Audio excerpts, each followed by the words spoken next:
evening to you at home or in your vehicle, or if you are on the road or at work or listening on the radio or on the internet in Dominica or abroad. Thank you. Thank you so much for choosing Q95. Irving, I believe your mic is open. You should mute your mic. So this is the Global View on Q. A very, very warm welcome to all of our Q family listeners at home and globally.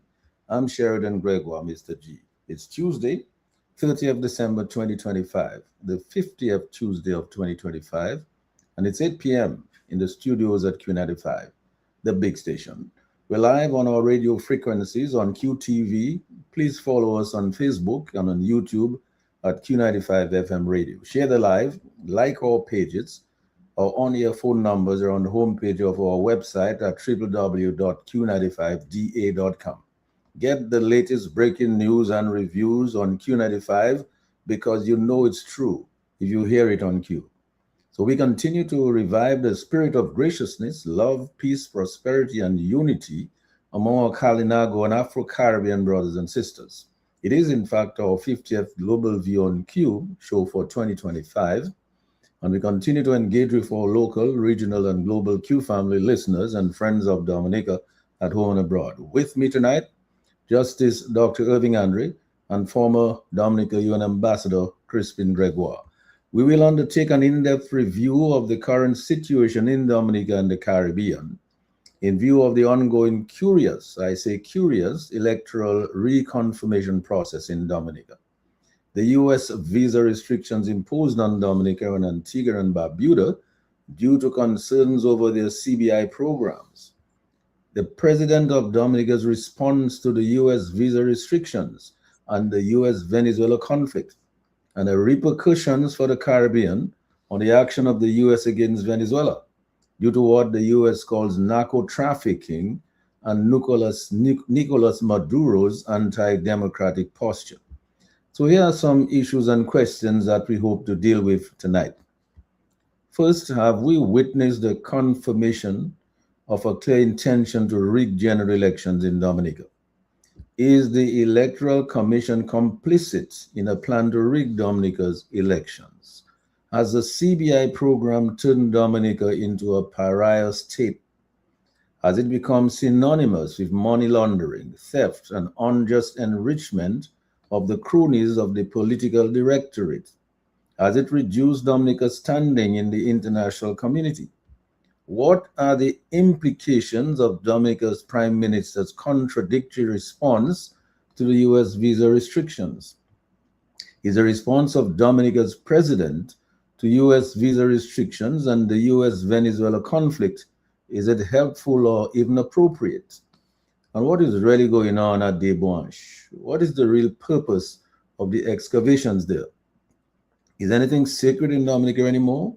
Does it appear imminent that Nicolas Maduro will be out of office in Venezuela in the not too distant future? And what is envisaged would be a new Venezuela government's attitude to collaborating with OECS countries. Will the OECS countries have to turn to Trinidad and Tobago for their fuel supplies in the near future? So we look forward to the contributions of Justice Dr. Irving Andre and former Dominica UN Ambassador Crispin Gregoire, and our listeners, callers, and viewers on the radio, on Facebook, or on YouTube, on our in-depth review of the current situation in Dominica and the Caribbean. In view of the curious, somebody's mic is open, please mute your mic. The Caribbean, curious ongoing electoral reconfirmation process in Dominica. The U.S. visa restrictions imposed on Dominica, Antigua, and Barbuda due to concerns over their CBI programs. The president of Dominica's response to the U.S. visa restrictions and the U.S.-Venezuela conflict, the repercussions for the Caribbean on the action of the U.S. against Venezuela due to what the U.S. calls narco trafficking and Nicolas Maduro's anti-democratic posture.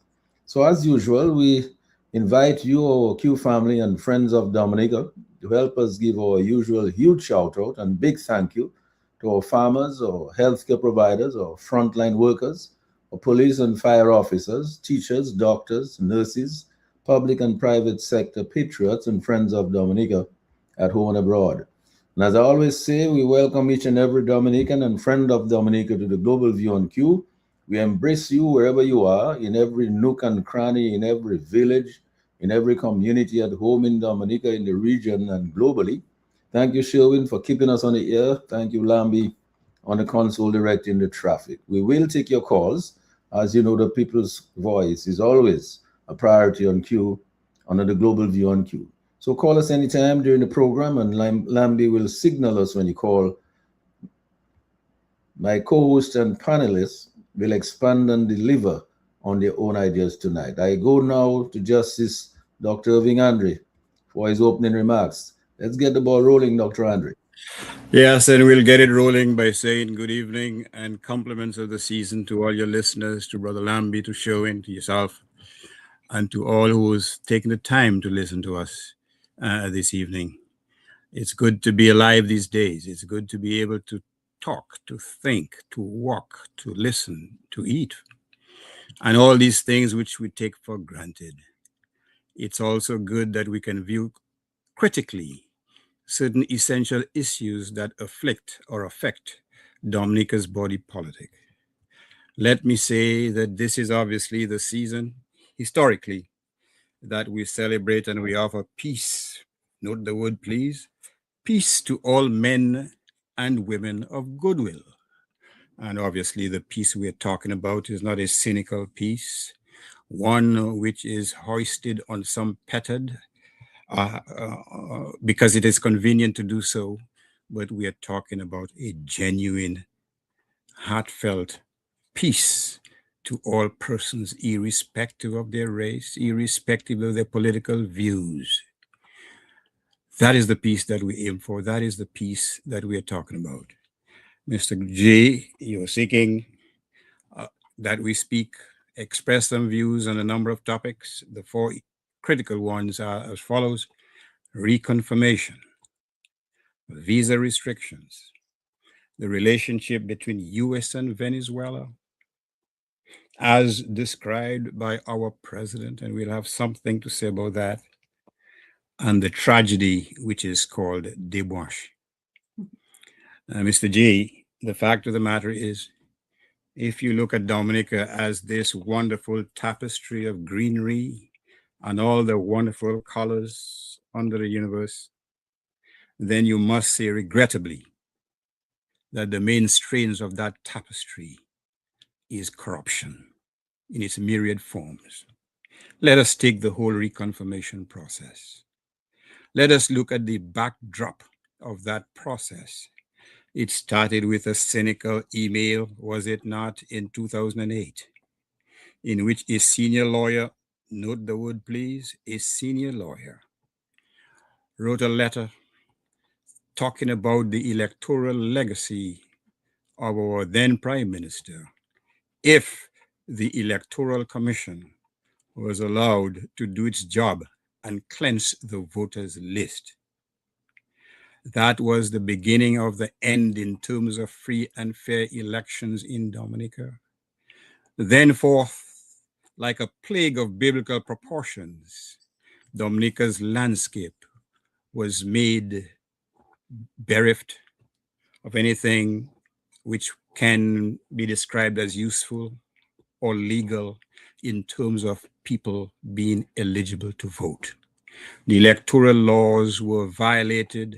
They were interpreted in a very cynical, self-serving fashion, with the result that hundreds of Dominicans, their passages paid for, many of them, or if not all of them, given a little handout, spending money to come to Dominica for one central purpose: not to cast a vote which reflects their conscience, but to cast their vote in a most cynical and illegal way to ensure that the election results are guaranteed. So you have, for example, where a member of the electorate, the political directorate, had or faced an uphill battle to winning, you had hordes of voters descending on that constituency with the primary purpose of distorting free and fair elections. Oh, they tried to justify it in all different ways. They cynically relied on a Canadian case which had absolutely no application to the Dominica situation. They did so with impunity, aided and abetted by, quote, law enforcement. Can you believe that? There were anecdotal stories of persons coming from Guadeloupe and Peepwee on the backs of a turtle, whatever it is. And when they arrived on the shores of Dominica, they were escorted by members of the police force to polling stations. And so the whole electoral process became a farce. And you know what the cruel irony, Mr. G? 3 members of the Electoral Commission were senior members of the local bar. The 2 opposition members, they protested,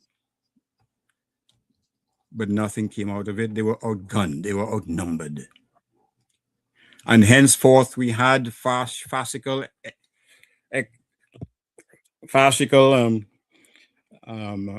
so-called advances in terms of electoral reform. We've talked about the Byron report in the past. We've talked about the consultation and the bogus nature of them.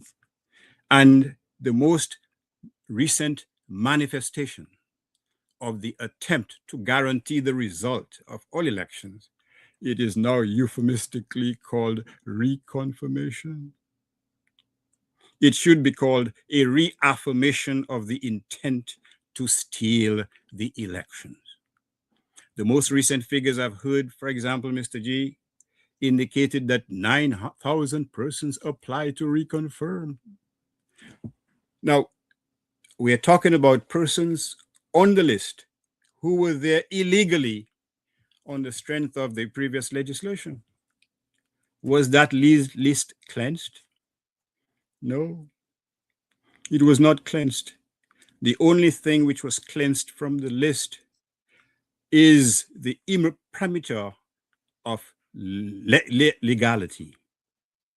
An illegal list, and the powers that be decides that the way to have free and fair elections in Dominica, to have persons who were on the list illegally confirm that they intend to vote illegally. Well, that process has been normalized and legitimized. The electoral list has been weaponized against the forces of free and fair democracy in Dominica. And of that 700 persons which the head of the Electoral Commission was taking credit for, an audit may reveal some rather strange results. Those who have been confirmed, I hasten to suggest, will be found to be disproportionately supporters of the political directorate.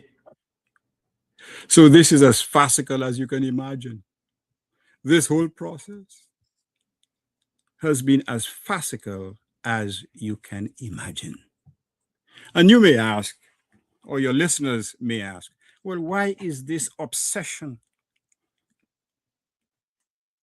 Why is there an obsession to destroy free and fair elections in Dominica? To what end?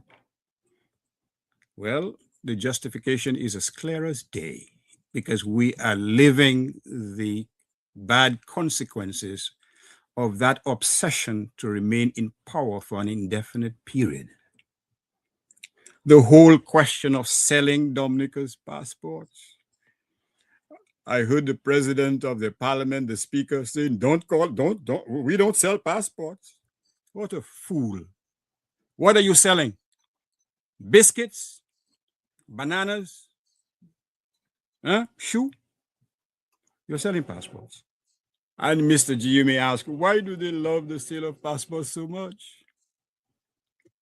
What is it about it that they love? The answer is clear, Mr. G.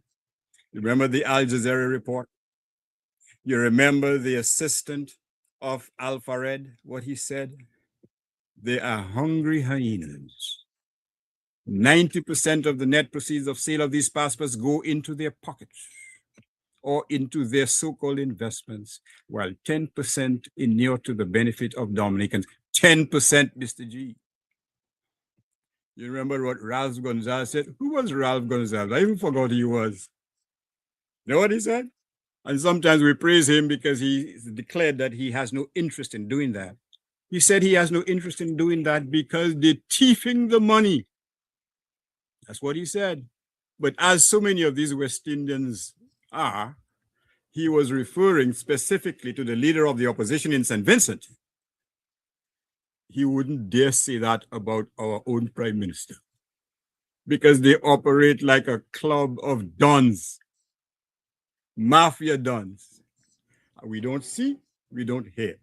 The only thing these leaders can see these days is the US seeking to put barricades on Venezuela, but we'll come to that in a minute.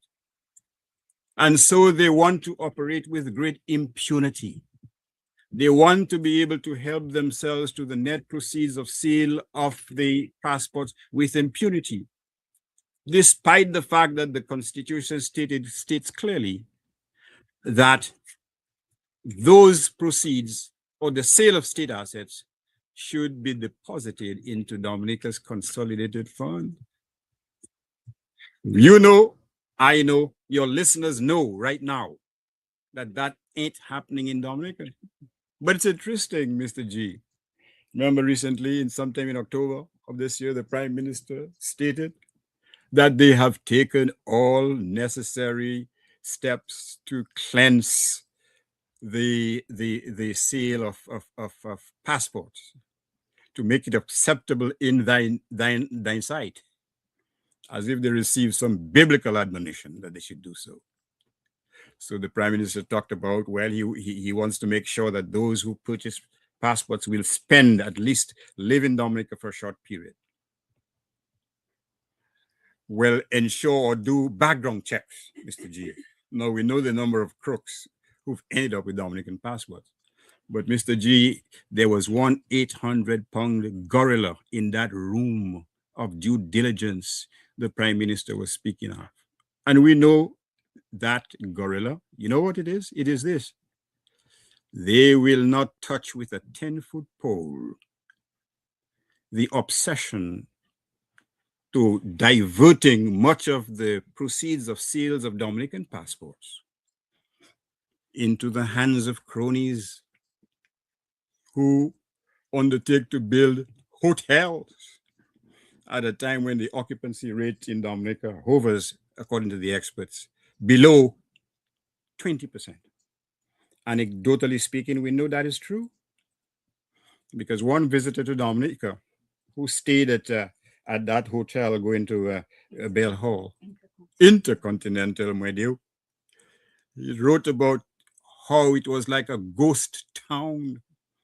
He was the only one at that hotel. So we know there is no real economic justification for the building of those hotels. It's to hide the money. And this is the central justification why they ask, and some of their supporters do, if not CBI, then what? They have an insatiable appetite in terms of maintaining the CBI program, because who are the major or the biggest beneficiaries? Themselves. Accounts in Dubai, multi-apartment buildings elsewhere. And you remember what Zampoli, I almost said Zandoli, but I am wrong, that's not his name. Remember what he said in a lawsuit in New York? The money is being hidden in mysterious accounts. And that's why he filed the lawsuit, because he said, because most of the money, or much of the money, is being hidden in mysterious accounts, he had to resort to legal action to get his 30 pieces of silver. I'm sorry, $30 million as a passport seller and as his commission. Now, let me ask you this, Mr. G. You're a man of great knowledge and wisdom. Which Dominica underground on the street get $3,000 as opposed to $30 million commission on the sale of Dominican passports? That privilege is taken away from Dominicans. And there are myriad things which could benefit Dominicans on a whole with these monies. A much needed raise, for example. the improvement of the service at the hospital. Here's another example. Providing jobs for persons, providing loans for entrepreneurs in Dominica. None of that has been undertaken. No bid contracts, giving every Dominican who's qualified a free opportunity to win a contract in Dominica. We're not talking about in China, We'll come to China. Dominicans are not even being given a fair share in their own land. C'est socialism nous qu'a parlé, ça c'est socialism qu'a ça. As somebody told me once, socialism not true. That is where we are. You may not like to hear it. Some of you don't like my head. Then again, you probably don't like any other part of my body. But that is the ugly reality that currently exists in Dominica. Dominicans are not even being given a fair share to partake of this wealth being generated by a primary Dominican resource. And some of you may say, well, I like my PM. But what we have seen is a total desecration of all those assets we revere. We hold sacrosanct. Thank God, Mr. G, they haven't sold our passport, our parrots. Huh? Thank God, Mr. G, they have not neglected our state buildings, such as the Prime Minister's office on the Morn, such as the library. Thank God that there is a rat infestation, a termite infestation, which provides cogent proof as to the attitude of these folks insofar as maintaining Dominica's indigenous institutions. Whatever happened to the Jean Reese's building? Did they show any type of reverence? Considering the reputation of this woman, this author, in the world of literature? No, we don't give a damn about that. We want a building, a Tower of Babel. An example or a piece of evidence that we live in the times. I'm not a biblical scholar. You might better ask Pastor Rodney of Sodom and Gomorrah. You may ask, well, what is left? Isn't there something that we should be proud of? Don't we have a president who is from the Kalinago territory, the first member of the territory to hold such an exalted position? Ah, Lord, Mr. G. Even there, let me say this, our president has brought the office of the presidency into disrepute. She has brought the office of the presidency in disrepute. I'll come to her recent comments about the Americans bullying Venezuela. But didn't she decide that Dominica should not have an opposition, once again, contrary to the Dominican Constitution? She did. Didn't she make some comments blaming the opposition for all the issues and problems with the CBI? She did. And what is her most recent pronouncement? The US is bullying Venezuela. And she said, thousands of Chinese should come to Dominica to settle, Mr. G. Can you believe that? Next thing I hear, they will be drinking chow mein or eating chow mein in Q95. Or is your station Q95, Mr. G? I'm not sure. You're taking it over. But let's dissect what she said. It is not because she's the first member of the Kalinago territory to be a president that she should be immune from direct criticism. That statement was made in China. She was being hosted by China. And guess what? She parroted the official Chinese position on all these issues. But you know why that is so, in my view, disgusting. Disgusting. Maduro, if it's the same Maduro, there may be two two sisters' children, I'm not sure. There's one Maduro, as we used to say growing up, one Maduro who threatened to invade Guyana. And he threatened to invade Guyana for oil. Oil. I'm not talking about a bad stomach. For oil, Mr. G. So our president is accusing America of being a bully and suggesting that it is because they want Venezuela's oil, but you put on a blindfold when faced with the clear, uncontradicted evidence that Venezuela was getting to invade Guyana. For what? Not for the massive bread, but for oil.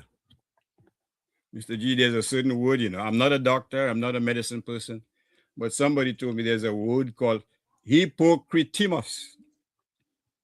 Hypocritimus. I don't know what's the meaning of the word. You're a man of great wisdom, you will find out what that word means. That's what she's saying. And guess what she's saying? America is a bully, and she's saying that in China. Mr. G, have you heard of the word tenement, the words tenement square? Mr. G, don't pull out your YouTube or whatever it is. Over 300, some said thousands of Chinese clamoring for democratic reform were not bullied. They were butchered right on Tiananmen Square. What about the Tibetans? What about the Uyghurs? What about the Philippines who are being bullied?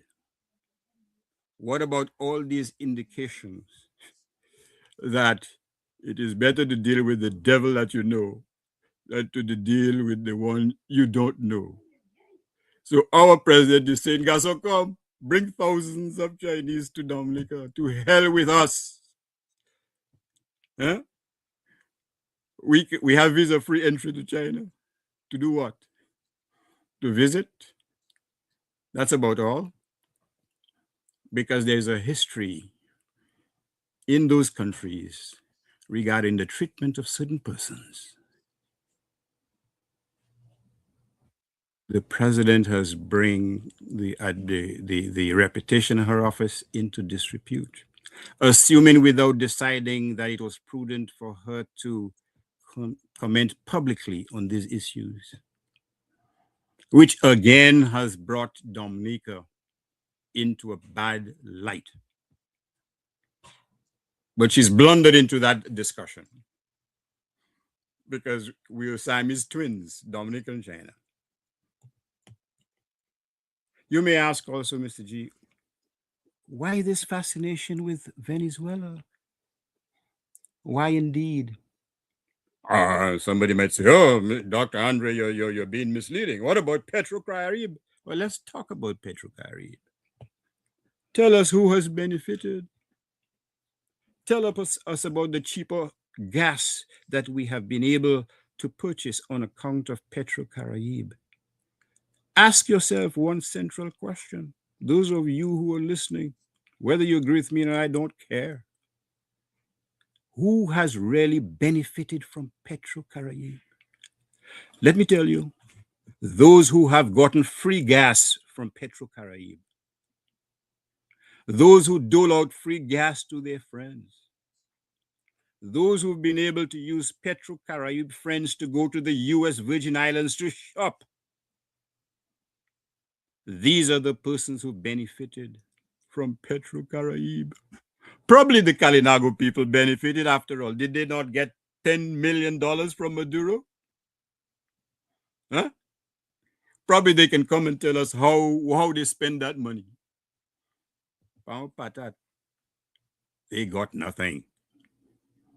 Therein lies the problem. They maintain their silence, most of them. There's a representative who said nothing. Has the president ever commented on that at all? Of course not. Because they don't want to upset the Godfather. You remember the same Gonzales who spoke with a sense of righteousness. Somebody called Anil Roberts revealed that he was benefiting financially because Venezuela was a tenant, allegedly, in one of his or the family's holdings in St. Vincent. And you see the problem in the Eastern Caribbean.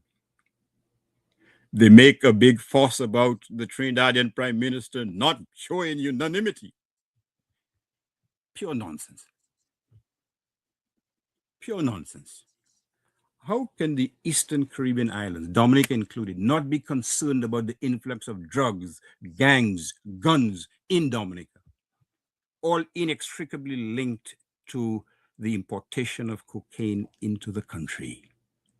How can we afford not to be concerned about that? How can we afford not to be concerned about the unchecked killings of young persons, disproportionately male in Dominica? How can we not be concerned that there has been no lessening of the importation surreptitiously of cocaine into Dominica? How can we not be concerned about these consequences of this trifecta of evils on Dominican society? What we are concerned about is the silence of the lambs. Those who know what's happening, but they have a stake in what is happening. So they say no more. They hide behind fences, behind dogs. They say no more. The political directorate hide behind guards, bodyguards. So they are insulated from this thing. If a son commits an offense, allegedly, traffic motor accident, guess what, Mr. G? I hope you believe in miracles. He receives a diplomatic passport and is whisked out of Dominica. I mean, how worse can this thing get? This is a cancer that it has metastasized and is eating away the body politic. But what about Desbranches? Desbranches is the most recent manifestation that there is no reverence, no respect for those cherished assets that Dominica has. I remember Desbranches well. I used to live in Portsmouth when I started going to the grammar school. I remember the truck drivers racing up Desbranches Hill. Truck drivers from Portsmouth to Marigot. I remember when you reach right, you go across that bridge, the air becomes rarefied, almost pristine. The landscape looks almost like a bouquet of flowers.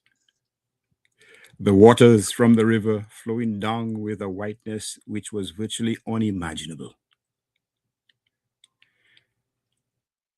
One would assume, situated on the main road then, and to a certain degree now, surely there should be protected. Surely this monstrosity should not be the first impression that a tourist sees when he or she comes to Dominica and is being driven to Roseau. No consequences, no EI, nothing of the kind. No effort to obtain an alternative location to harvest the rocks. If in fact that's what they're doing, you can be convinced. I am not convinced. And bear in mind one thing. You Google a phrase, mining in Africa, by the same country, and one theme emerges in virtually every report in virtually every country in Africa: the environmental damage occasioned by these types of activities. With impunity, mind you, because there's always, I think Dai said it best, another leader who is waiting with arms outstretched to receive lucre from an oppressor.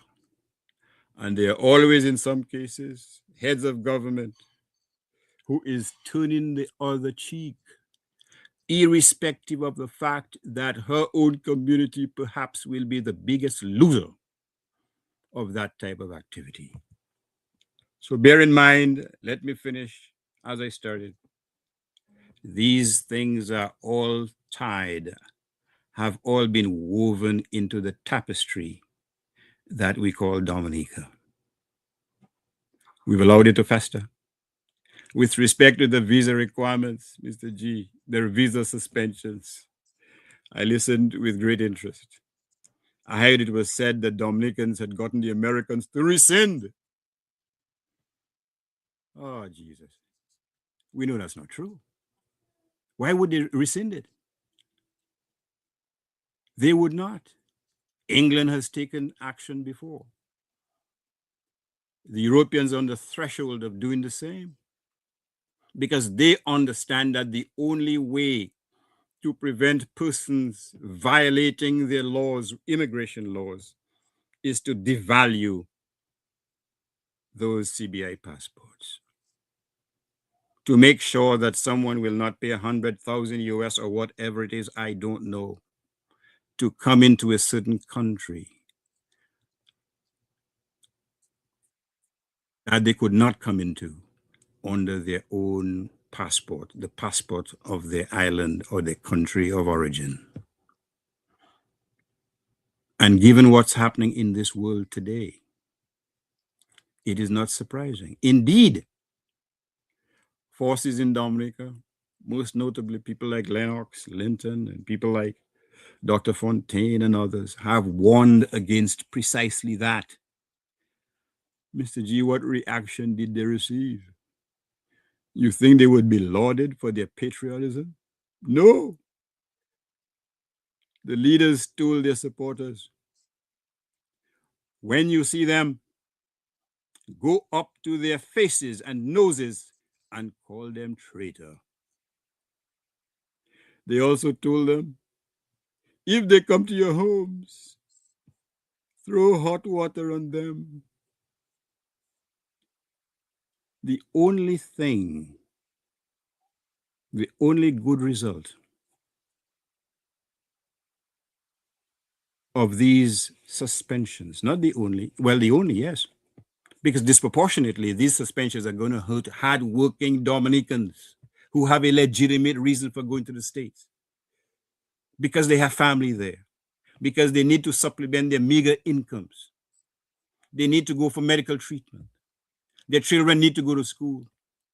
The only possible result that we can be happy about, Mr. G, is that many of those who were so willing, who had jettisoned and thrown away their morals to receive a few dollars more to come to Dominica to vote, disproportionately, from what I've been told, a large number only had green cards to the United States, Mr. G. So I'm waiting to see, probably I'll buy some popcorn. I'm waiting to see how many of those who have just green cards as opposed to US citizens will run the risk of coming to Dominica to enable the political directorate to yet again steal another general election. You remember some of them? Oh, they're patriotic. Nobody will stop them. Well, I'm waiting for you. Nobody will stop them from coming to vote. It's their right, something they were born with. A bunch of hogwash. But I'm waiting to see them. Many of them in the USVI, many of them in New York and other places, Miami and so on, are waiting with bated breath to see them come down, and are waiting to see the reception they get when they try to return to America. As my nephew would say, it's good for you. It's good for you. You cannot impose a hardship on Dominicans whose salaries disproportionately are the lowest in the Eastern Caribbean, many of whom haven't received help, not even to renovate their homes after the destruction of Hurricane Maria. These are the people you're sticking it to? by talking about your democratic rights? Huh? You think democratic rights is a packet of chiclets at a supermarket next to the police station? That is the democratic rights you're talking about. You're sticking it to Dominicans on the ground. What does Pastor Rodney say? I can't remember, G. You shall reap what you sow. And what you will be reaping is not Baba Ule, quite frankly. You will be reaping the fruits of your misdeeds. So I waited for the next one. So there we have it, Mr. G, in summary. We're at a very perilous state in the history of Dominica. Persons have been victimized for no reason at all. Persons have been victimized because a cousin or son, what's the name of it again? Do not vote for the party. Or there's a perception that they do not support the party. They've been punished on account of this. And some of us go in church and say, silent night, what a lovely night, holy night. All is bright. Can you believe that? All is bright, all is nice. Because they've drawn a curtain against gross wrongdoing, which we have never witnessed in the annals of Dominican history. That is where we are. Thank you. Thank you, Dr. Andre, for your opening comments here tonight. I mean, really, you covered quite a bit of an area there, and we will come back to some of those, the details of some of those that you covered. But Crispin, let me go to you now. I mean, among the other things that you're going to be commenting on, because I know that you have a number of things that you want to comment on. I wanted to ask you if you could make a comment on this while you give your remarks. Has the CBI program turned Dominica into a pariah state?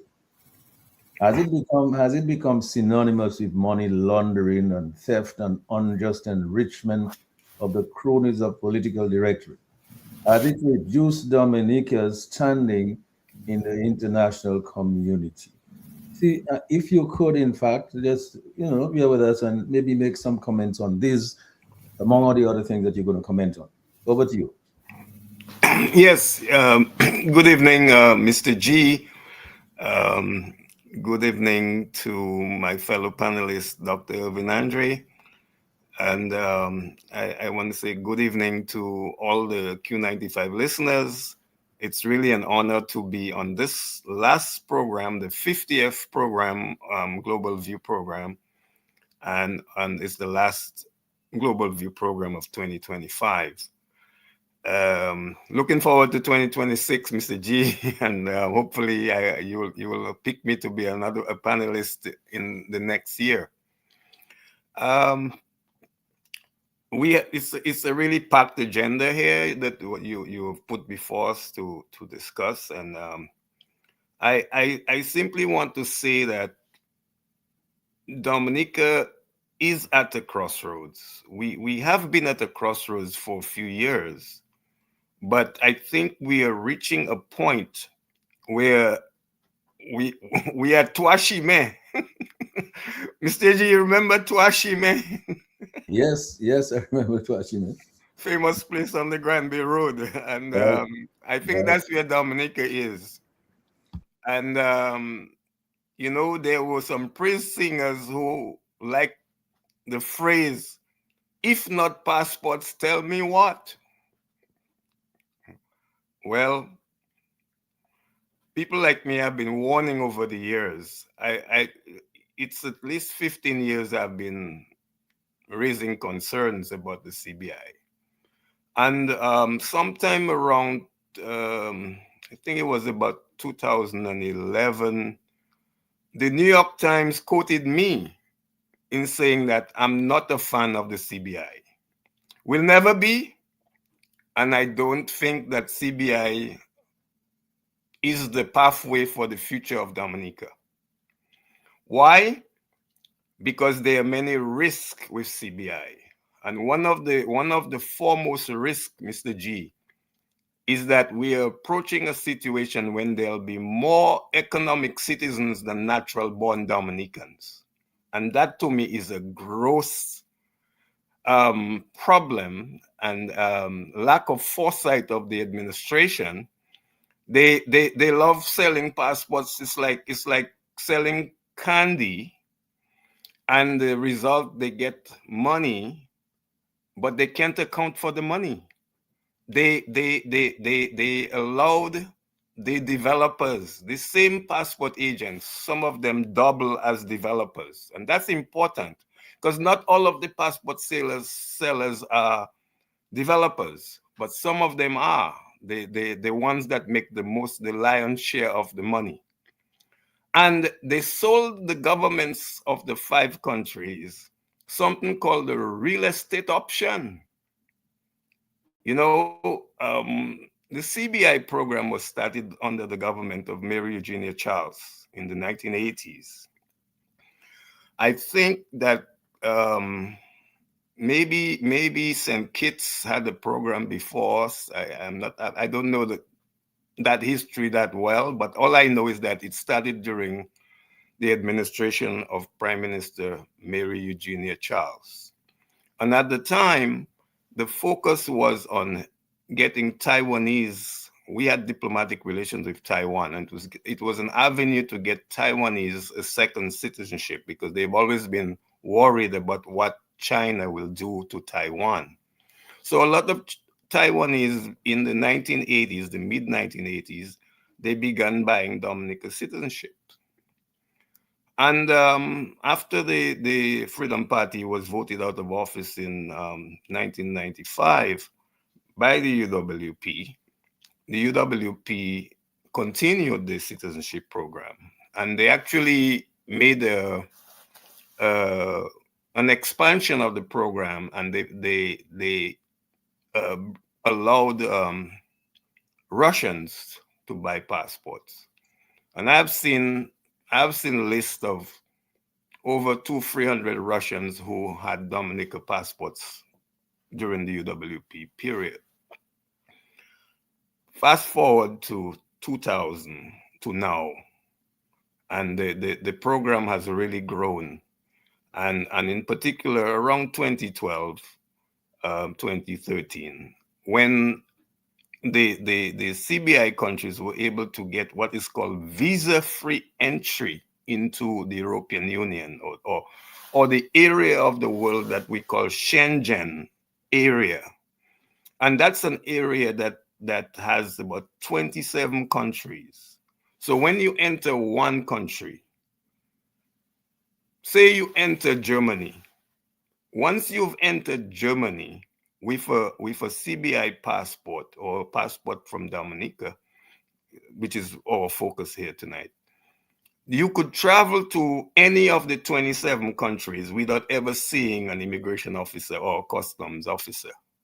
You are in a space that allows free movement. And that is what has been the selling point of the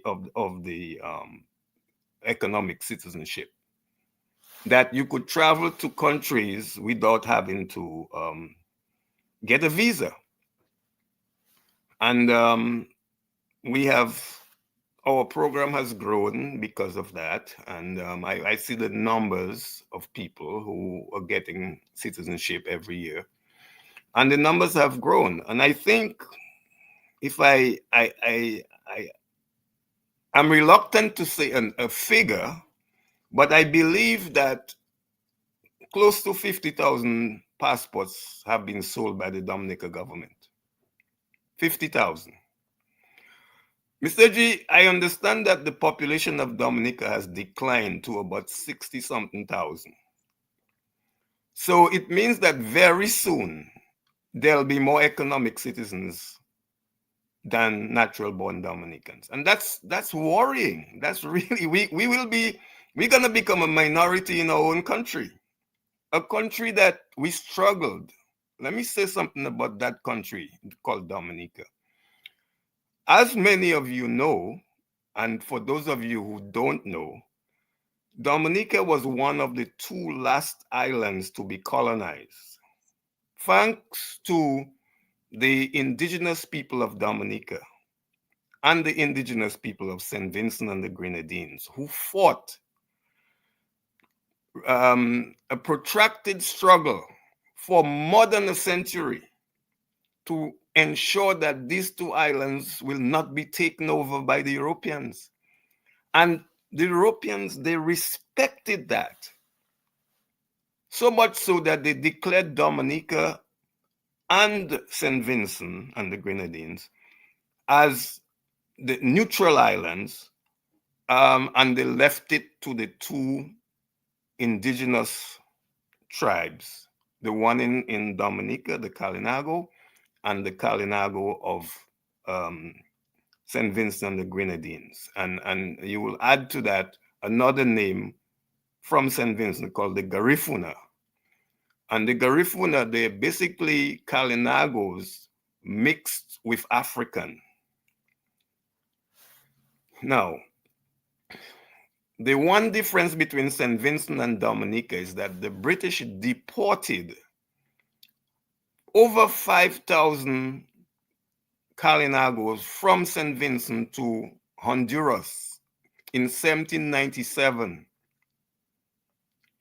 But they didn't touch the Dominican Kalinago. They left them to their own exploits, thinking that they would become an insignificant tribe, and maybe by the 21st century, they would have disappeared from the face of the earth. But that was not to be. Today, we have almost 4,000 Kalinagos and the pride and joy of the country called Dominica. So, Mr. G, if I were to focus now on the CBI, I would say that the sooner that Dominica can begin to think of a future without CBI, the better. Because if not CBI, well, I'll tell you what, those people who say if not CBI, I'd like to ask them a question now. What do you think of CBI today? Has CBI been helpful to you? Has CBI brought a travel ban from the United States to you? Has CBI begun to affect your permanent residents and people aspiring to be citizens of the US? Has CBI helped them? The answer to that is no. And it's just so fascinating that we here we are just 2 days before the year ends, and Dominica is very high on the mind of the world because we've been mentioned as one of the countries for which the US has put a travel ban. And that is a serious development in my view, because never in my lifetime have I ever seen the United States take an action like that in the Caribbean. Mr. G, on the 16th of December 2025, just about 2 weeks ago, US President Donald Trump, he put forward a proclamation whose number is 10949. And the title of that proclamation says, restricting and limiting the entry of foreign nationals to protect the security of the United States. And the unfortunate reality is that two Caribbean countries, one of them called Waitikubuli, Dominica, that's for those of you who don't know, Waitikubuli is the name of the Kalinago for Dominica. And Antigua and Barbuda. These two countries have been singled out by the US for posing a security threat to the United States because of their CBI programs. And I want to use this opportunity tonight to just say some things from the proclamation of President Donald Trump. He says here, and this is very important. See, a lot of people, when they hear of the proclamation, and those who are savvy enough, they go and they look for it and they find it on the internet, and what they do, they go through it, they scroll down to where it mentions Dominica and Antigua and Barbuda, but they neglect to focus on the information before those countries are mentioned. Now, I should point out that we are the only two countries in the Caribbean that have been put on this travel ban. But many of the other countries are African countries, and they have their own set of challenges. And but the President Trump, he says, and I'm quoting him. He says, according to the United States law enforcement reporting, foreign nationals from countries named in this proclamation have been involved with crimes that include murder, terrorism, embezzling public funds, human smuggling, human trafficking, and other criminal activity. So you can see, and let me just go a little further. I'm quoting the president here. He goes on to say, many of these countries are ranked in the top third of countries for criminality and widely unreliable foreign civil documents and lack of authoritative criminal information make it extremely difficult for United States screening and vetting authorities to assess prior criminal activity and other grounds of inadmissibility.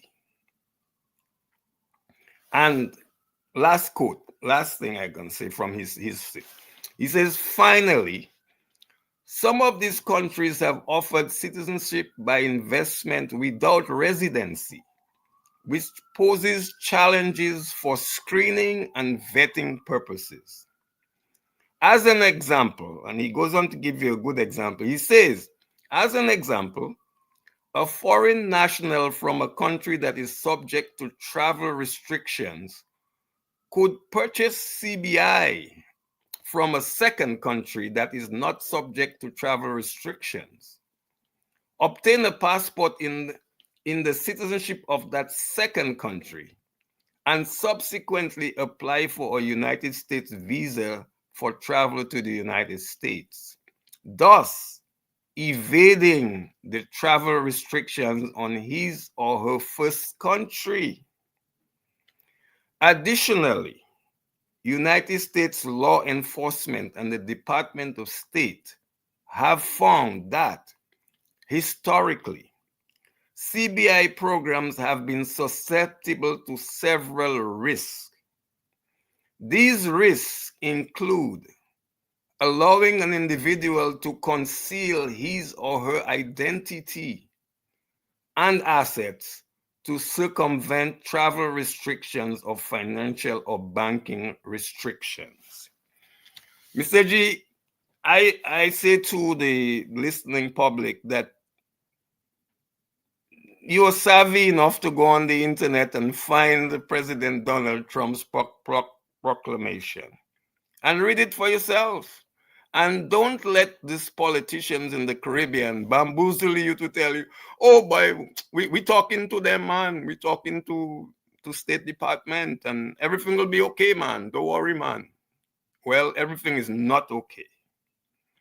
And I'll tell you, those policymakers in Dominica, they're trembling in their boots right now, scared of what is coming.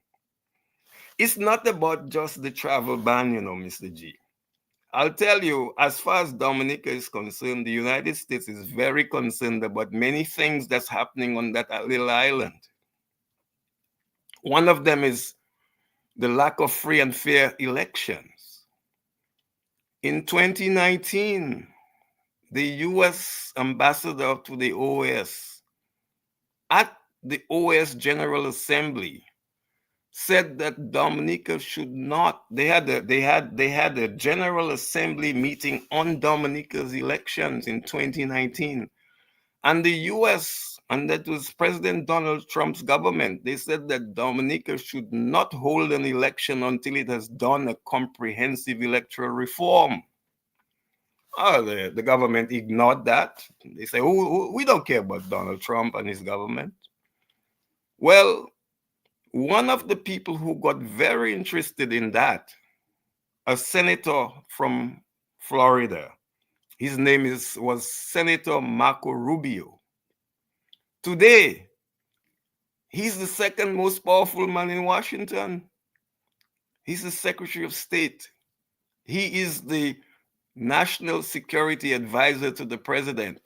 And he is the architect of that proclamation I just quoted from. He's the one leading the charge. Of course, the president is his boss, but the president listens to him. And I'll tell you one thing, he knows a lot about Dominica, more than you think, than any one of these other islands before he became Secretary of State. He knew about the fact that Dominica has problems with having a free and fair election. So the US concern with Dominica is not just about CBI. It's about the money for the passports as well, which the Dominica government is not able to tell us how much money they have earned and where it is. From what I have been told, Mr. G, a lot of that money is held in banks in Dubai. And you know, over the years, the government has done things that really have caused concern to the international community. One of them being the dishing out of diplomatic passports to crooks and criminals. This has been going on for years. And I want to highlight a particular case from the CBI, which helped to really tarnish Dominica's image abroad.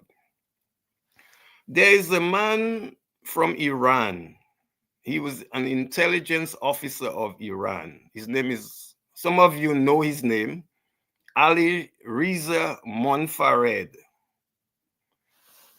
An intelligence officer is basically a spy.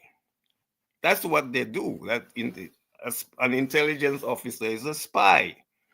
This spy bought a Dominica passport, and then once he had that in his back pocket, he wormed his way into the highest level of the Dominica government to the extent that he was given a diplomatic appointment. So he bought immunity from the Dominica government. So they made him ambassador to Malaysia. And Dr. Andre mentioned in the Al Jazeera expose where they call the Dominican officials hungry hyenas. These are the guys who were pushing passports and okay. So Monfared now, do you know what he was doing? He was breaking United Nations Security Council resolutions that had put sanctions on Iran for their nuclear program. And they couldn't sell their oil. And Monfared was one of those who was an operative helping the Iranians to sell their oil. So they would bring tankers of oil, and on the high seas, they would transfer the cargo from one tanker to another. And that was what Monfared was doing. And he became a close associate of the Dominica government. Until one day, the Iranians asked the Cubans to tell the Dominica government that this man they are holding in Dominica, Monfared, they need to hand him over.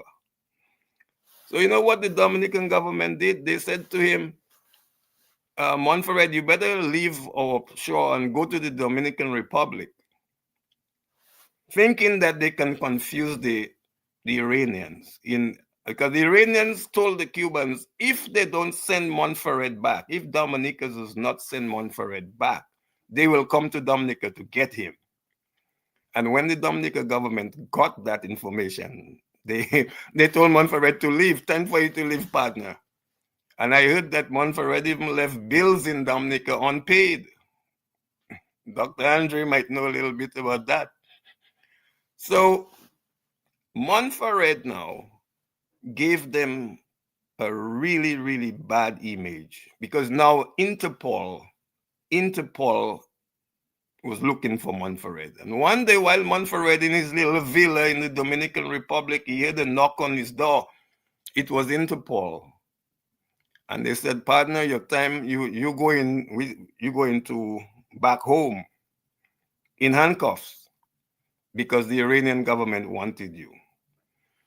And Mr. Montferrat, I believe he's in jail. I don't know if he got out, but I know that his boss, who had stolen over $1 billion from the Iranian government, he was sentenced to death, but he agreed to pay, and he paid the $1 billion. But I have to commend Pat Aaron and King Dice for their song My Dominica Trade House, because Montferrat's story is well documented in that song. A brilliant piece of work by Pat Aaron and King Dice. So I just wanted to highlight one thing that brought about the concerns of the international community. So the diplomatic passports, selling immunity. You don't do that. You don't sell diplomatic immunity.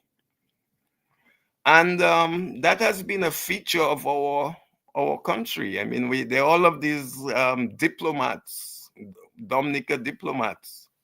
Well, I used to be one of them, but they kicked me out. And you know, Mr. G, you know what I did when they kicked me out? I gave them back the diplomatic passport, because I don't need it. I don't need the Dominica diplomatic passport, because you're suspect when you have one. You're crossing a border post in Germany or Denmark with a Dominica diplomatic passport. They really wonder, well, what is it you do for the Dominican government? I didn't want to be in that boat. I prefer my local Dominica passport. That's what I travel with, Mr. G, and sometimes a US passport. So I would say that CBI has really put a blemish on our country, a blemish that we shouldn't have. I'm not saying that we shouldn't sell some citizenship, but when you're selling citizenship like it's hotcakes, you're selling on the Bayfront, and then you create a situation where you have almost more economic citizens than your own natural born population, you have a problem. These politicians, they don't care, because they know that in another 5 years they will not be in office. So they're just doing what they think is best. And I hear that they're trying to build an airport in Wesley with CBI money, which I don't believe. I never believed that. Simply because when that agreement was signed with MMCE to be the builder of the airport, supposedly they would be selling citizenships to finance that airport. Well, I'll tell you, if they had to build that airport on CBI, they would have to sell at least 75,000 passports, far surpassing the population of Dominica. And what will that mean for the youth of Dominica futuristically? These high net worth people who have our passports, they can buy up the whole island in no time. And then you won't have a possibility of buying land in your own country. These are the risks, Mr. G, of this CBI program. And that's why I have never been a fan of the CBI and will never, ever be a fan of the CBI. Now, I've talked about President Donald Trump and his proclamation, but I also want to talk about the European Union on CBI, because there have been developments from September 2025 to now. I saw last week a headline that said, having a CBI program is in itself grounds for visa suspension. That's what an EU official is saying. Having a CBI program is in itself grounds for visa suspension. And there's a report called it's the 8th annual visa suspension mechanism report of the European Commission, just published in the month of December, early in December. It says Caribbean CBI programs should tighten vetting. That means tighten the scrutiny of their programs, pending discontinuation of those schemes. That's very important. Let me just go back and underscore that. Caribbean CBI programs should tighten vetting, pending discontinuation of those schemes, reads this report of the European Union. And it goes on to say, these schemes in itself is a ground for suspending visa-free status of third countries. So the European Union is now looking at CBI as a threat to their security, just like the United States as president is saying that these CBI programs is beginning to put forward threats to their security. And they're not going to allow CBI to survive very longer. In fact, in February, President Donald Trump's special envoy for Latin America and the Caribbean, Richard Grenell, in an interview in Guyana, he said that it's time for these Caribbean countries to end those CBI programs once and for all. And I think everything suggests to me that they are moving quickly. And what they have done to put a travel ban on Dominica and a travel ban on Antigua Barbuda is the beginning of the kind of pressure that the US is going to bring to bear on these two governments right now are under the gun of the United States. And I would hate to be there. I'll tell you that. If I was in government, I would hate to see that situation where the US is now saying to me that what I'm doing is deficient and is threatening their security. That's just. You've muted your mic. You need to unmute your mic, Crispin.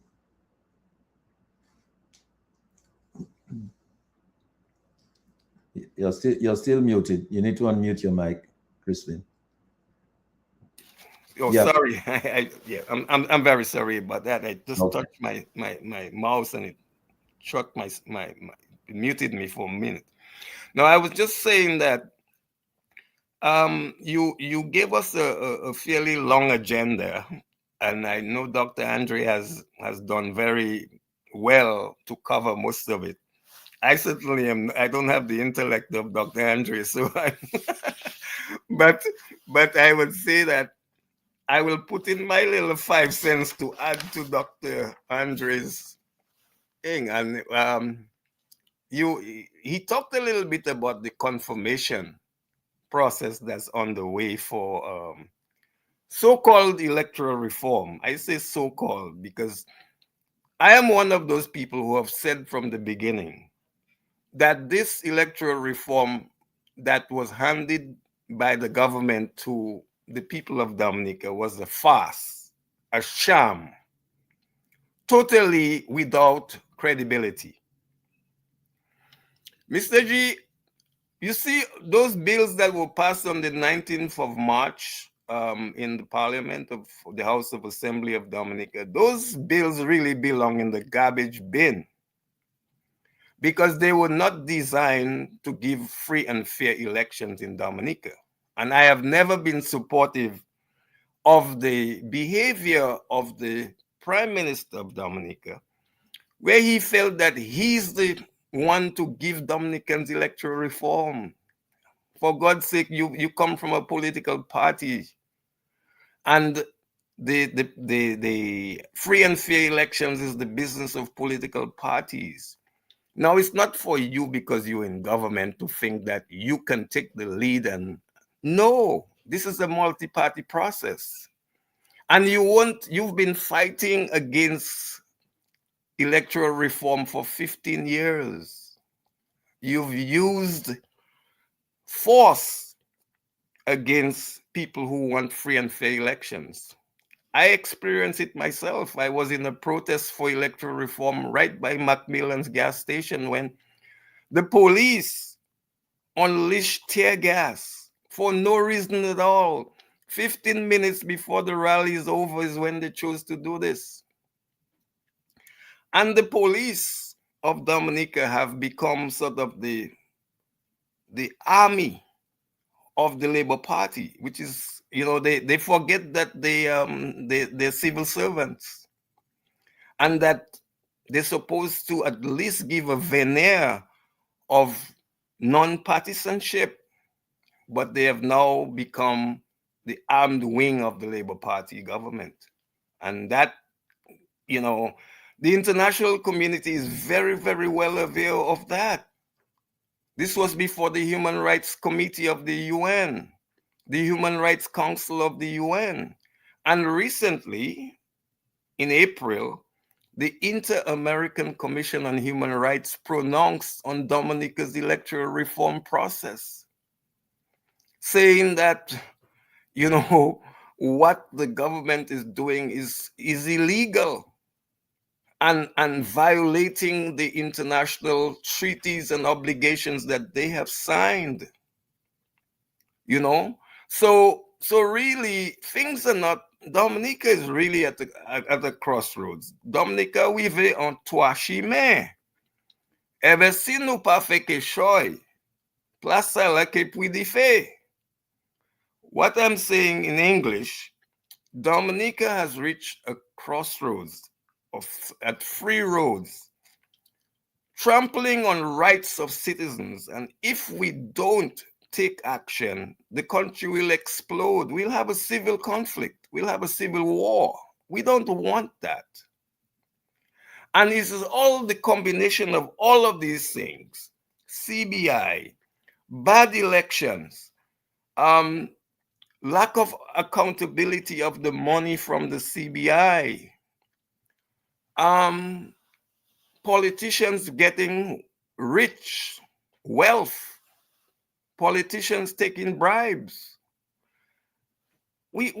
Our country is in a cesspool. And I'll tell you one thing: the United States government of Donald Trump, as much as I have my own concerns with some of the things that they're trying to do, but they're going to assert their power in the Caribbean. And that is the new development for 2025. Mr. G, you also ask us to talk about the enrichment of cronies of the political directorate. Let's leave that. Let's leave that on when we come back. Okay. I wanna go to Lambi and ask Lambi to give the people the numbers so they can call in and interact with us if they would like to. And when we come back, we will talk about this, and we will also talk about the U.S.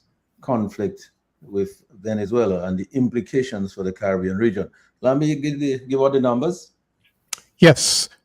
Good evening. The numbers are 449-3095, 449-3096, 449-3097, 616-4257. Those are all local numbers. The overseas or international number is as follows: 305-432-9624. Let me repeat that overseas number again: 305-432-9624. The numbers are altogether 449-3095, 449-3096, 449-3097, 616-4257, 305-432-9624. I think we have a call on the line, so let's take this call. Good evening, caller. Thanks for joining us, and you've been very patient. Go ahead, please. Caller, are you there? No response. Go ahead, Mr. G. All right, so maybe the caller will call back in a minute. So you'll just make us a sign when he calls, he or she calls. I will take the call. So let's take the call now. Please go ahead, caller. You need to open the line so we can get the call number. The line is open. Oh, so maybe they're not paying attention. Okay. Okay. So all right, let's get going. Dr. Andre, let me come back to you now. You heard Crispin's comments about the CBI, and you heard his comments about these diplomatic passports, this diplomatic immunity that has been given to some of these people. We all know that this man, Alain Montfrared, spent a considerable amount of time at Mont Daniel until he was moved over to the Dominican Republic before he was eventually taken over to Iran. Now, but I just wanted to ask you this, because what we see now that is happening in the region now is that the U.S. has. Alam, you want to take a call? Yes. Go ahead. Good evening, caller. Go ahead, please. Good evening to you, Lambert, and good evening to Mr. G, Dr. Andre, and Ambassador Gregoire, and whoever else you have with you, and your listeners at home and abroad. I just want to commend you, Mr. G, and Mr.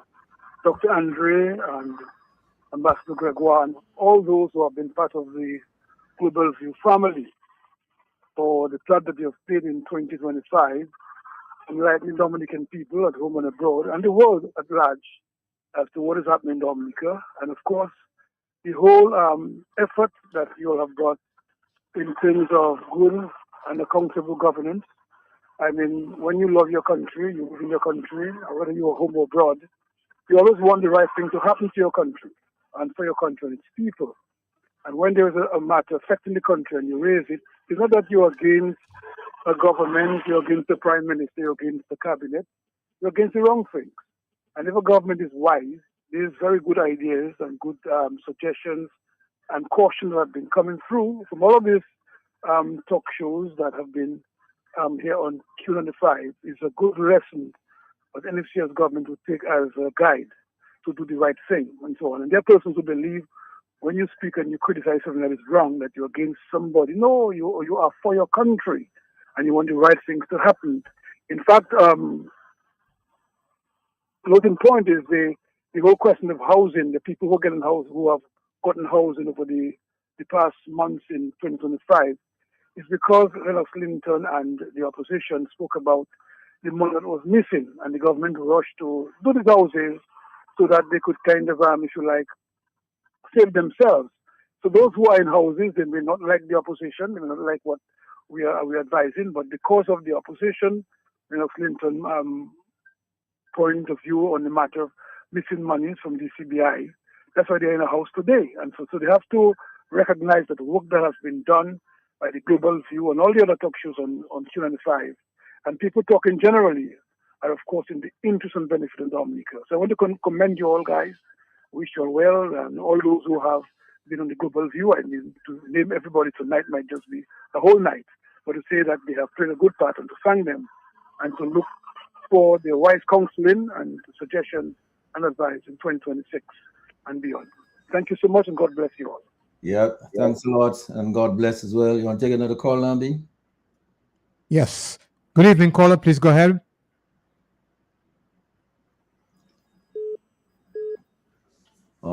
The caller is not paying attention. Yeah. Is the caller there? Hello. Yes, good evening. Go ahead, please. Good evening to everybody on the panel. Good I evening. just have a question for my own information and education about that CBI. Now, when the passports, who issued those? I'm asking all questions and then you will answer them. The passports, who issued the passports? Now, if you give me 6 passports to sell at 100,000, I'm just giving a bogus figure. After I sell those 6 passports, what do I do with the money? Who I give it back? I go to the treasury with it? Is there somebody who checks it and say, well, I gave you 6, it's $1 million, $1 million go to the treasury. Who checks that? I'm trying to get that information because I'm not clear, because I want to know who issued the passport. So if you give me 6, I have to account for 6. Who do I account to when I get that money from the 6 passports? Where do I take it to? Do I take it to the treasury? Whom do I take it to? And then when you keep giving the passport, is there somebody who has a record? So you give me 6, you give Jack 20, you give so 29, and you know you have that amount out. You give out that amount of. So what happens? I am a little confused. I need to be educated. If Mr. Crispin Gregor, whoever knew, please explain to me. Thank you very much. Yeah, Yes. thanks a lot for that question. Good question. Good question. Mr. G, can I respond? Yes, but just hold on 1 second. Let me just take another call from Lambi and then you respond to all of them. Yeah. Go ahead, Lambi. Good evening, caller. Thanks for joining us. Thanks for your patience. Hello. Go ahead, please. Go ahead. Hello. Yes, please go ahead. Good evening. Good evening. Good evening. Good program. I am the one that suffered the worst at the tear gas at Macmillan. I am the guy who had the pickup, and they actually bombed me in my pickup sitting because there was 3 canisters in my pickup. Just before that, then I was sitting in the vehicle, and when they bombed me, I had a cough, but it couldn't hold the water, so I fell, jumped off right, and I was on my bonnet dying. It's a lady who came and poured water on my head. And then I revived. That is Lennox's brother, girlfriend. Mr. Gregor was there. He came and he was interviewing me and so forth. I was the worst. All of that time running the vehicle, but I was sitting at the back of my vehicle, putting my banner say, for Dominica Lugro, Scarlet must go. And it was printed, I actually painted. So there was at me, when I came, I was dancing, I had a saw and a hammer. And they didn't like. They said break no entry. I parked in front of the sign which marked no entry. That is the place I work. I live, Castle Street. And they did that wickedness to me. But I leave them in God's hand. And the judge and police lying like dog. See them police? That will be the end. God is good. Thank you very much for taking my call. Yeah, thanks a lot for your call. I'm sorry about the treatment that you received. So, Crispin, you want to take the Yes. question? Well, let me say to this last caller that I'm so sorry to hear of your experience and the trauma that you went through that day. And I remember your vehicle. I remember I was there, and I just want to say to the man, but there's one thing that's important, and that is, you showed them that you're not afraid. You're not afraid to stand up for your democratic rights, which is provided under the Constitution. The Constitution calls for free assembly, and we don't need any permission to attend a rally. In fact, the police should be giving protection to the protesters, but they treat the protesters as the enemy. And this is not going unnoticed. And I have sent a message to the Dominica police. They have to desist from the behavior of behaving as the army of the Labour Party, because their image abroad is very, very bad, and they need to take steps to clean up their image, the Dominica police, those that go harassing people when they protest. Now, so my brother, your efforts and the efforts of the others, what did it realize? Yes, it forced the government to do the reforms, even though they didn't do the reforms that they're supposed to do. Those reforms will continue. We're going to continue calling for free and fair elections. And the worst part about this electoral reform, the two most important elements of the electoral reform were thrown in the garbage bin by the government. One is finance regulations for how much money we spend in election campaigns and the disclosure of where that money is coming from. The opposition don't have to do that because they don't have money. But the people in power, they have millions of dollars that they're spending on elections. Why in a poor country? And then when election is over, people have to guay? Come on. It's time for that kind of elections to be over and stopped. And maybe we will need outside intervention to stop it so that we can have free and fair elections. Now, the lady who called before, she asked two very important questions. Who issues the passports? Well, the passports are actually issued by the police immigration department, but under instruction from the CBI program. So the CBI program is the one that approves who gets the passports. The actual issuing of the passport is done by the immigration department of the police, and then the economic citizens get their passports. Now, where does the money go? Does it go to the treasury? Well, historically, the money used to go to the treasury. I remember in the days when the passports were like $100,000, there was no real estate option at that point. All the money went to the consolidated fund. But these passport operators, some of them, the bigger ones, like Montreal Management, like Range Developments, these two companies I have mentioned, MMC and Range, they are Dubai-based companies, and they have the lion's share of Dominica's citizenship program. And they came up with a clever idea, which they are selling to all 5 countries, which is called real estate option. Some of you may have heard the Prime Minister mention on their program on Kyrie that he concurred that the real estate option, these companies building housing and other projects on Dominica, real estate, and they not only do they build housing, but they retain the ownership.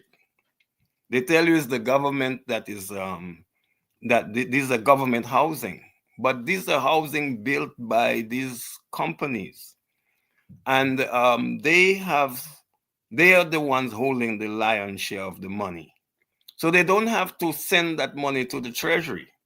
That money goes into building a real estate asset like a hotel, and that's what they love to build, hotels.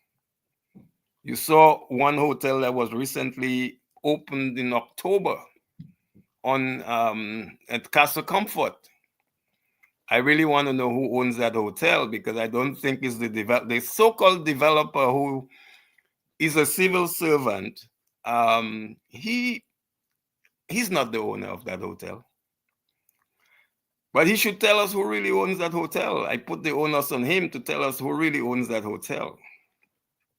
So these people who are doing real estate options, they're the ones holding the money. So the lion's share of the money they are holding. And just to give you a quick example of that, and we only learn these things from a famous court case in New York Supreme Court, New York State Supreme Court. There was a case which Dr. Andre mentioned about a man called Paolo Zampoli. He claims that he was part of the idea to come up with the Kempinski Hotel at the Cabritz. They did something crazy at the Cabrits. They took our national park land and gave it to this company to build a hotel. That is, you don't do that. You don't take national park lands and give it to a company and you go and you change the law. And what is most hurtful for me is that that company, Range Developments, is now saying that they own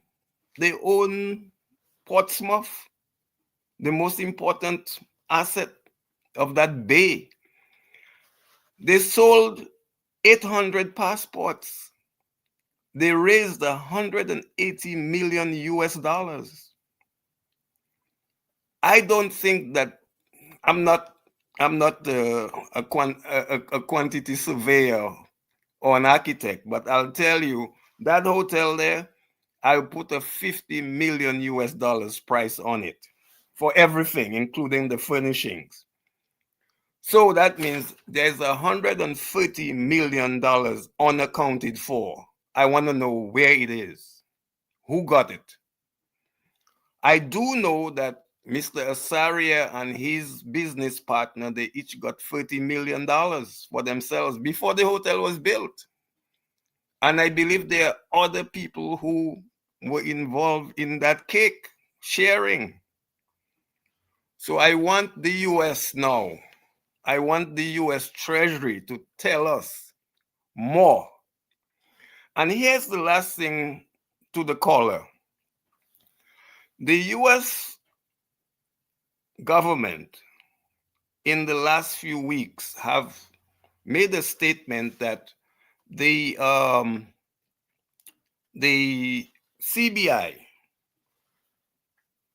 there are people who have benefited a lot from the CBI and they know who they are and they know where the money is and they will make that public. That is what is rattling the leadership in Roseau today. That Uncle Sam one of these days is going to say some things about who has the money and who are the politicians in Dominica who have benefited from bribes and kickbacks from the CBI money. I just want them to think about that. Okay, excellent. Thank you for answering this lady's questions, Crispin. Dr. Andre, I believe you may want to add something to that, but I just wanted to ask you this because you know we're running out of time soon. We've seen the actions of the U.S. in the Caribbean targeting Venezuela. Even up to the most recent action is that a loading facility on Venezuelan land got bombed by the CIA. We don't have any confirmation from the government of Venezuela that that occurred, but the U.S. government has reported that. Does it appear imminent that Nicolas Maduro will be out of office in Venezuela in the not too distant future? Because look at the accumulation of assets, of military assets in the region. That cannot be something of a one-off. That has to be that the U.S. is there for the long haul. And so what is envisaged would be a new Venezuela government's attitude to collaborating with OECS countries. I don't know whether you might be able to address your mind to that, Dr. Andre. Well, look, but you're absolutely correct. The U.S. has amassed a significant and considerable amount of military assets in the vicinity of Venezuela. Now, that will cause a number of, that will have a significant range of consequences in the Eastern Caribbean. Bear in mind, as we've alluded to already, that many of these island governments, they have close ties with the Venezuelan government, purely out of self-interest. Make no mistake about that, purely out of self-interest. Ask yourself, how has Petrocaribe benefited Dominica? Ask yourself, who in St. Vincent has benefited from Maduro's generosity? Ask yourself, who is paying the price in these islands in terms of drugs which come from Venezuela and other countries, to be quite honest with you. Right here in Dominica, drive-by shootings, persons, quite frankly, targeted, apparently to a point where in certain communities there is a list of persons who are next to be slain. This is the inconvenient truth that we hate to talk about. Barrels of guns discovered, but not the perpetrators, just the barrels of guns. And that we ordered the RRS to come in. Let me ask you, what has been the impact of the presence of the RRS in terms of the gun trade, illegal gun trade, and drug trade in Dominica? Talk to me. What has been the impact? Virtually nothing.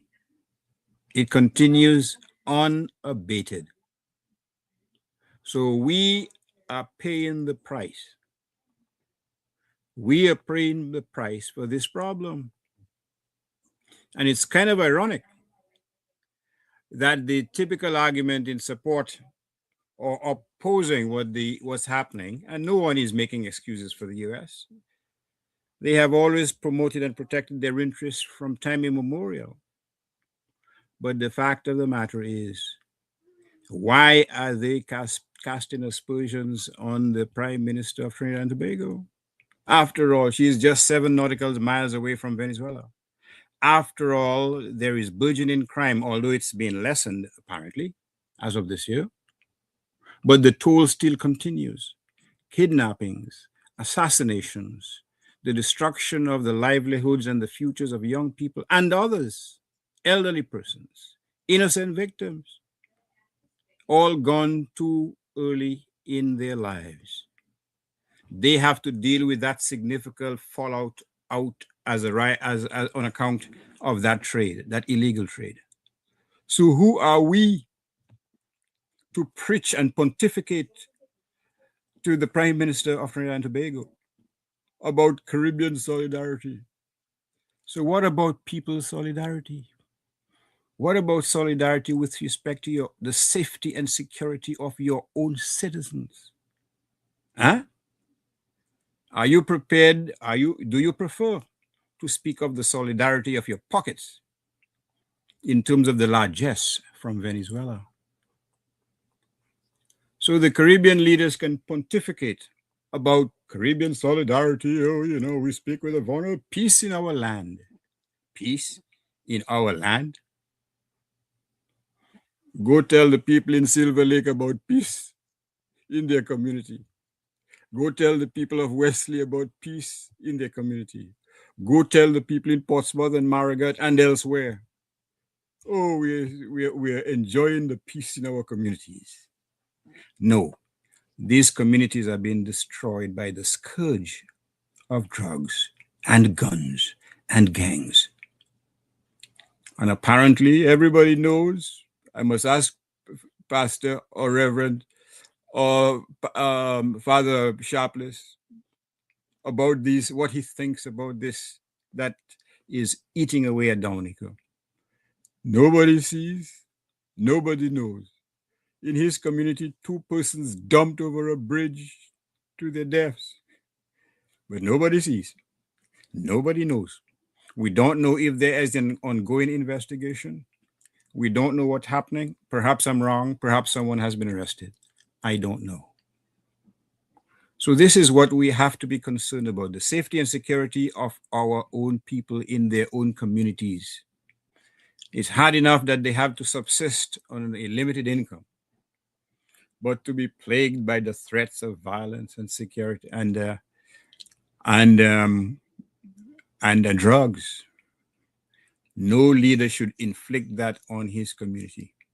That should take precedence over regional unanimity in terms of Venezuela and the United States.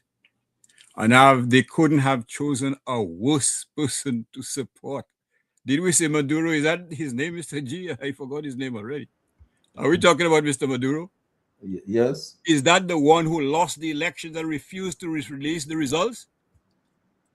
Is that the one who we are going head over heels, we fall in love with? Huh? And we're talking about peace and sovereignty.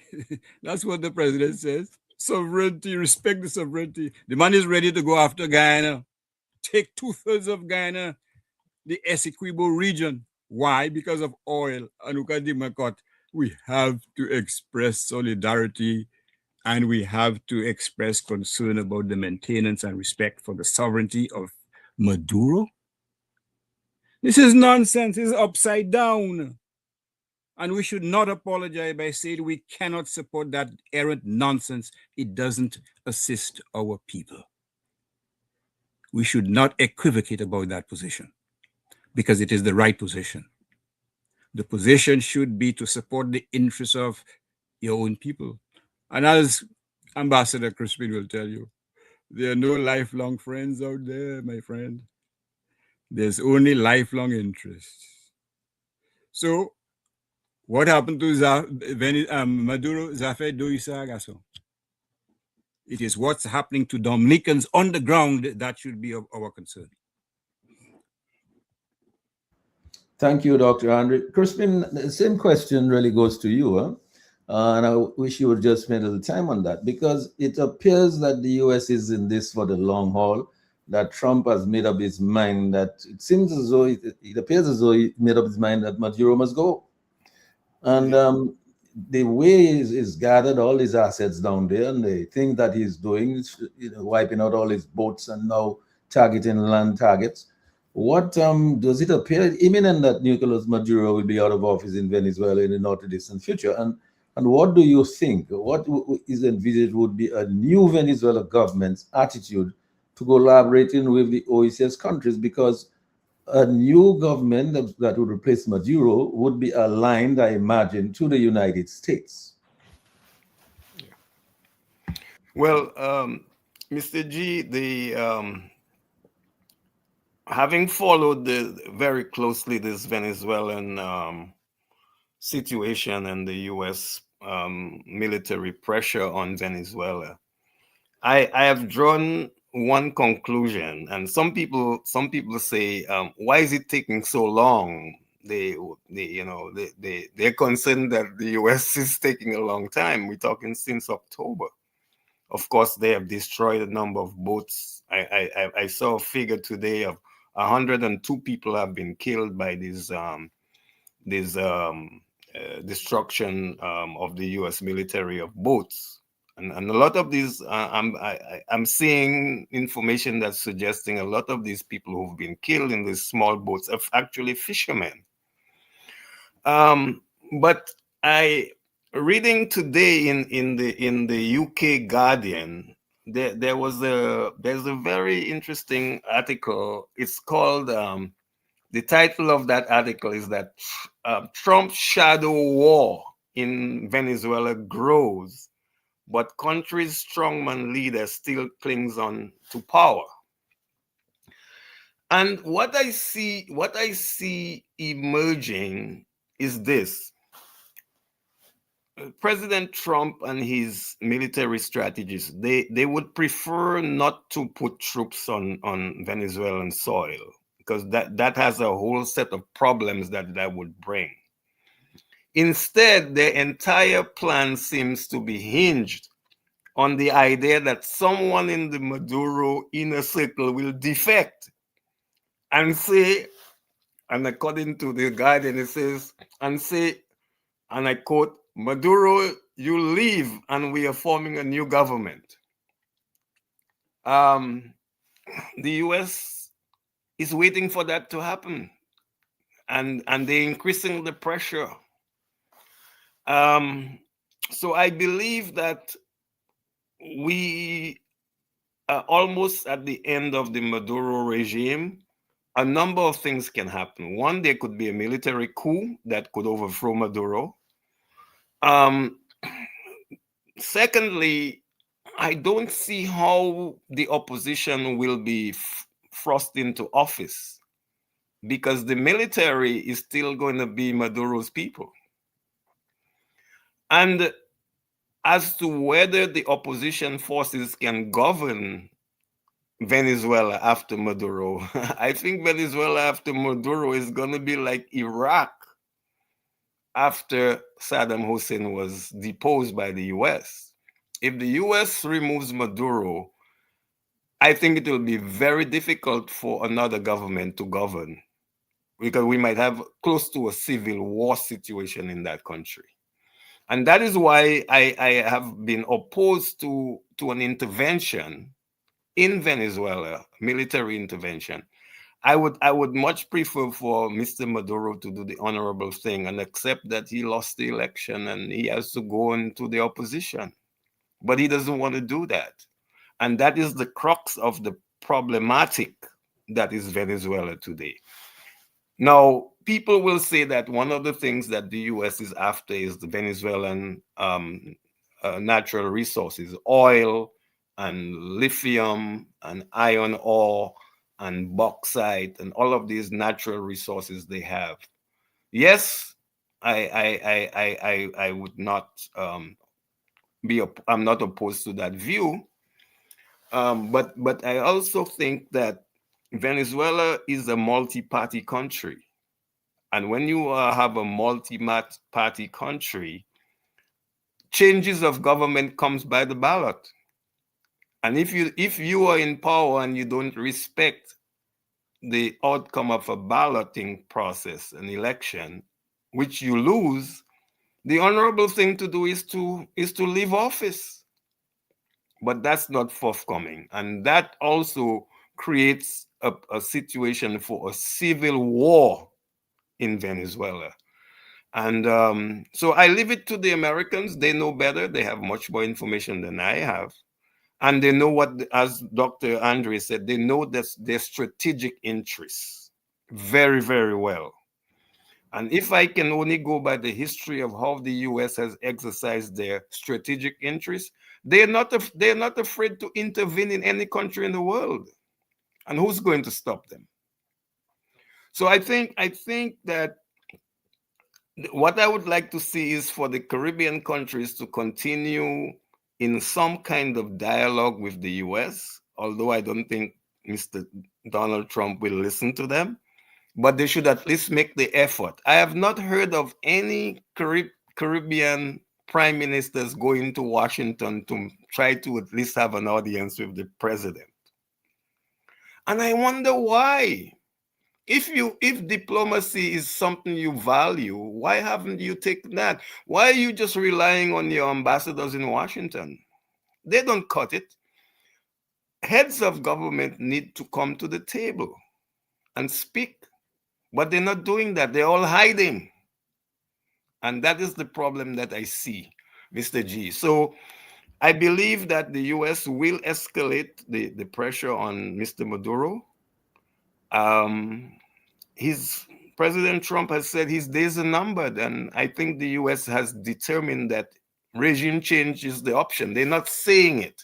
They talk about narco traffickers. Yes, there might be some, but most of the cocaine coming, not so much into the US, because the cocaine doesn't, most of the cocaine is going to Europe anyway from South America. Some come into the US, but a lot of it is going to Europe. So I think that we haven't seen the final offensive. There is going to be a final offensive. It could be an intervention, a full-scale intervention into Venezuelan territory to remove Maduro. And don't forget that the CIA has been given full powers to use lethal methods. Lethal methods means killing methods. And we're hearing that this last thing that happened where a port was bombed, and we don't have full confirmation yet, though, because the Venezuelan government hasn't confirmed, and the Americans, they claim they have that, but they're not showing much evidence. And so there's a lot of propaganda going on. But I believe that the US is up in the ante. They have enough military hardware and in the Caribbean Sea to invade Venezuela. And I think they're going to do that. Right. Now, the other thing I was going to ask is this. It's possible that the reason why the heads of government in the Caribbean have not travel to Washington to sit down and have discussions? Is it because they're in bed with Maduro to a large extent? And is that because history has shown that they've had this relationship with Maduro? Now, secondly, the question I wanted to put to both of you is this. A change in government in Venezuela, if a new government comes in, do you envisage that that new government would want to enter into contracts with the other Caribbean countries in the similar way in which Chavez and Maduro had entered into contracts of oil and so on with the Caribbean countries? Or would they have to look maybe beyond that to Trinidad for their fuel supplies? Well, Mr. G, let me just respond to that, and I guess Dr. Andre will respond too. I think that the moment there's a change of government in Venezuela, it will spell the end of ALBA. And you know, the majority of countries in ALBA are the OECS countries. They're the 6 OECS countries. They're all members of ALBA.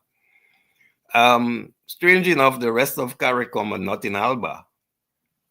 So I think that there will be a new kind of arrangement and partnership with the Caribbean. There'll always be some kind of partnership of Venezuela and the Caribbean, because Venezuela sees itself as the major power in the sub-region.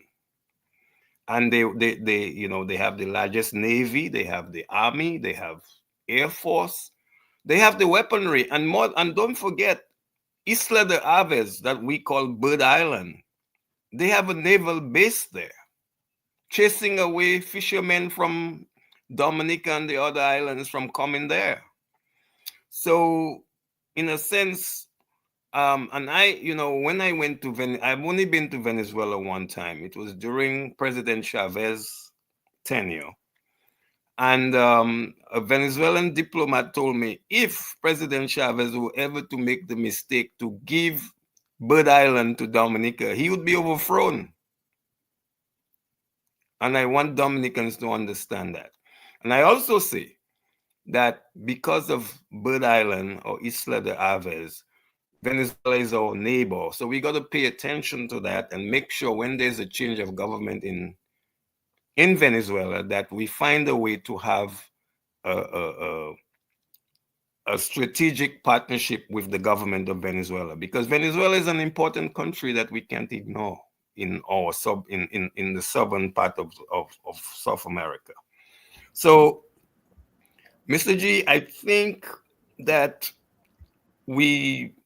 a new government will emerge in Venezuela. We just don't know what is the character of it and whether there will be a civil war in Venezuela after Maduro goes. These are some of the things we need to start focusing on. What happens if the US intervenes and so on. Thank you. Thank you. Now, Dr. Andre, we all recall that Rosie Douglas is the leader of Dominica who had championed the cause of Dominica having ownership of Bird Island. But I believe this regime in office now sort of conceded that to Venezuela and agreed, well, and then the rest of the world has also recognized Bird Island as part of Venezuela. But, what do you think? What do you think would be the situation if there is a change in the regime, which it looks like it may be inevitable at this time? Well, what do you think could happen in terms of the relationship with the OECS countries in particular? Let's not forget that Dominica's leader played a lead role in bringing the other OECS territories into ALBA. Well, there will be a redefinition of that relationship, and I can show you about that. First of all, I know we are speculating, but to the extent that there is a successful overthrow, exit of Maduro from the corridors of governance, where he should not be in the first place, I should tell you. Let's not mince words about that. Let me tell you this. These generals, like generals in most other countries, they may be wearing lovely uniforms, epaulets, red, green, gold, a whole set of stars, But the star that shines the brightest for them is the star of self-interest.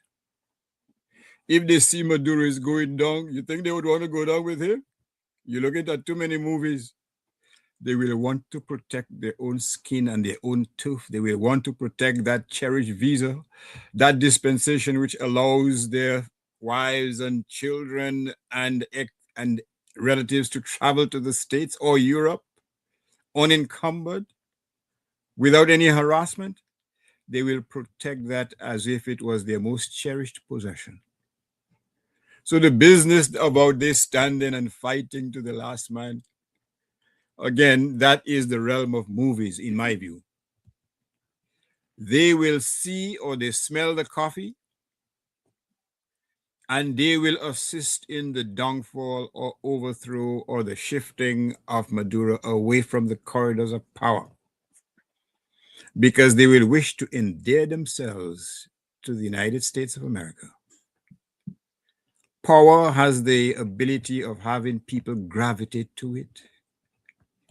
You go, you support the person who will give you the most cherished possessions, who will use you as a surrogate to ensure the U.S.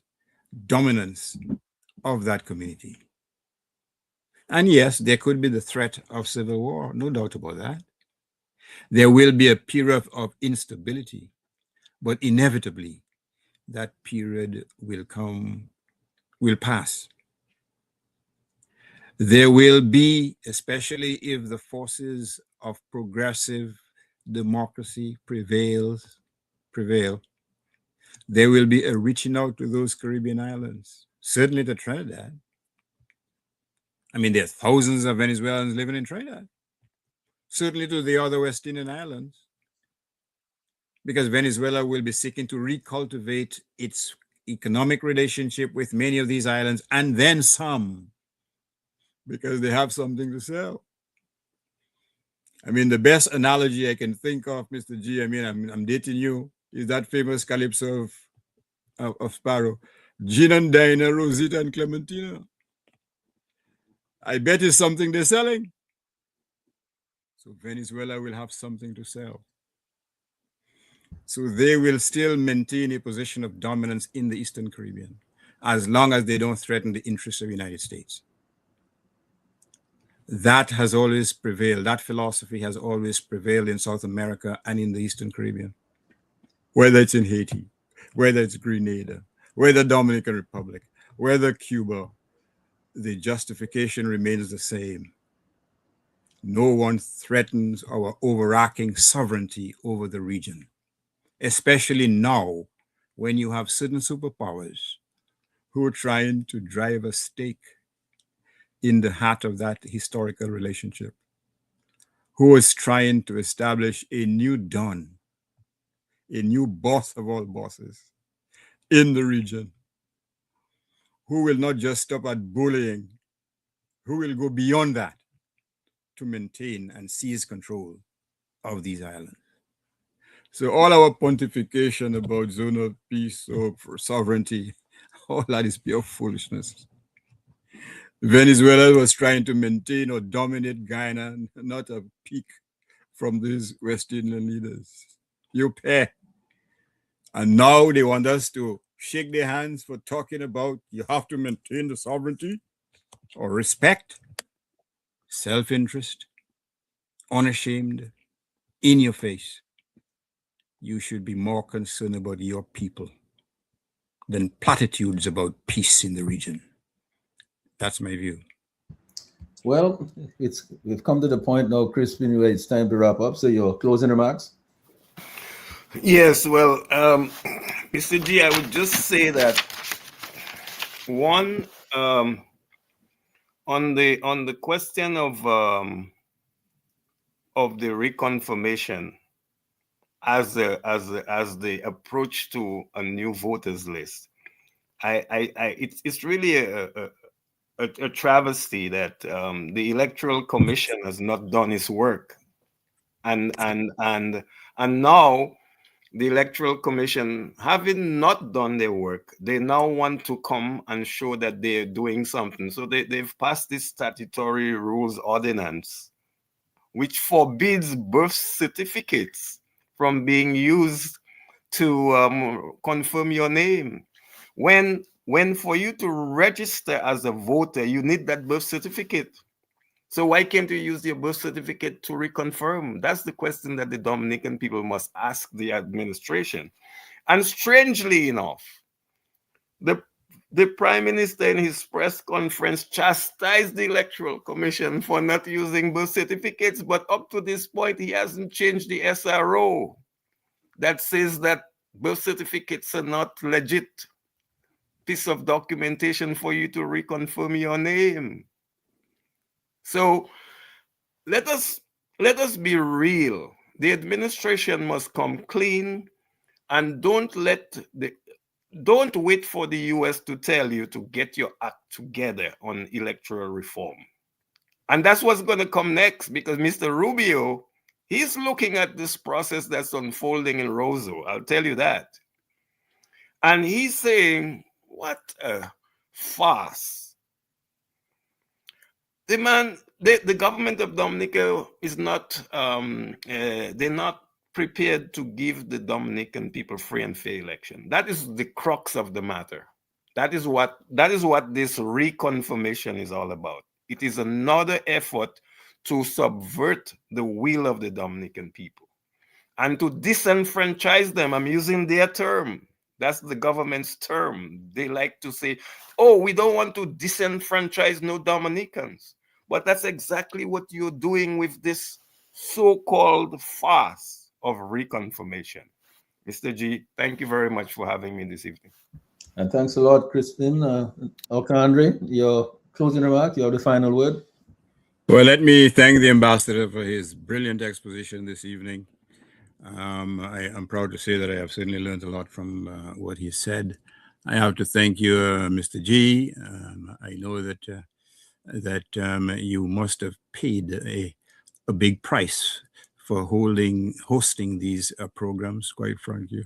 I don't think they like your head.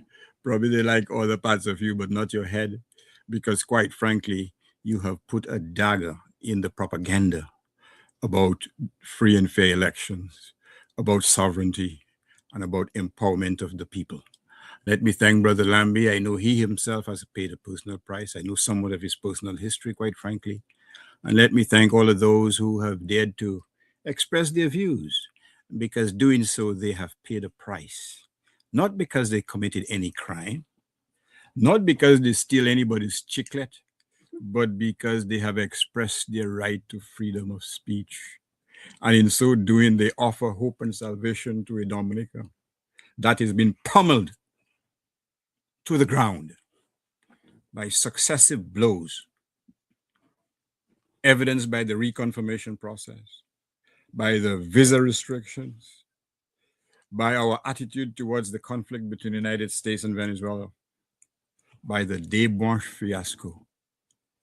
All of these collectively suggest that there is no interest being expressed, or nothing is being done in the interest of Dominicans on the ground.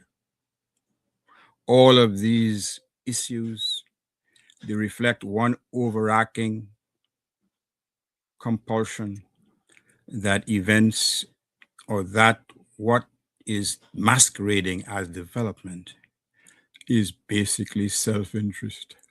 A road, a path of gold leading to the pockets of a few. And so what you're doing, it may not bring you riches, myrrh, fancy clothes, $4,000 suits, $193,000 vehicles, Gasson. Over 6 figures paid for a vehicle to drive your children are not young anyway, to school. And persons cannot get a 10% increase in their salaries. Pensioners grasping, being kept afloat by their pride, will not dare to speak openly about their plight. because we know that the axe of retribution will fall heavily on their necks. Many persons are cowed into silence because of the punitive nature of governance in Dominica. Never in our history, not a single leader in the past has evidenced that degree of ruthlessness in terms of caring for people. Not even the time of year can warm the hearts of vengeance, of punitive measures. And so we hope with this, the passage of this year, which we might as well try to forget, although we can't, that there is a glimmer of light in the distance, a glimmer of hope, that persons who hitherto had been shy to speak truth to power, to speak about their lived reality, will find that the time has come when they must join arms and add their voices to talk about the reality which exists in Dominica, not in the USVI, not in New York, not in Antigua, not in Guadeloupe, not in Martinique, but right here in Dominica. So thank you for the opportunity, and good night to you and to your listeners, Mr. G. And thank you, Dr. Andre, for bringing the final curtains down on the program here tonight. Thank you, Crispin. Thank you, Lambi. Thank you, Sherwin. Thank you, all of our listeners, all our viewers on Facebook and on YouTube and on the radio, in your cars and your homes, on the internet. Thank you so much for sticking with us tonight. You just left for me to say thank you, gentlemen, and have a very pleasant night. Good night, everybody. Good night. Happy New Year to all. Happy New Year as Happy well. New Year to everybody. Yes. Okay. Right. Yeah, bye-bye. The Global View on Q, the big station. Insights into where the people of Dominica and the Caribbean came from. Understanding our past. Embracing our present. Charting the way forward into our future. Together, eliminating poverty. Embracing justice, peace, and togetherness. The Global View on Q. Networking Dominica with the rest of the world.